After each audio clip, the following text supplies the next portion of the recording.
So hello guys, সবাইকে good morning. আজকে সকাল সকাল চলে গেলাম দোকানে, কারণ দুদিন পরে বিশ্বকর্মা পুজো আছে। তো ঠাকুরের অনেক কিছুই হয়নি।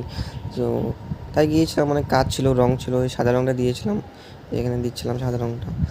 তো সাদা রঙটা দিচ্ছিলাম, দেখো মোটামুটি সাদা রঙ শেষ হয়ে গেছে। তারপর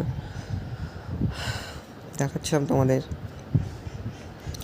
কত ঠাকুর, এখনও কত কাজ বাকি আছে। সো তারপর এই রঙটা মানে আমি দিয়েছিলাম, একটু দিয়েছিলাম, তারপর পিসা দিয়েছিলাম। তারপর বাড়িতে আসলাম, বাড়িতে এসে খাবার নিয়ে তারপর তোমাদের আমার হ্যান্ড গ্লাভসটা দেখাই দিলাম। সো খাবারটা নিয়ে দোকানে গিয়েছিলাম।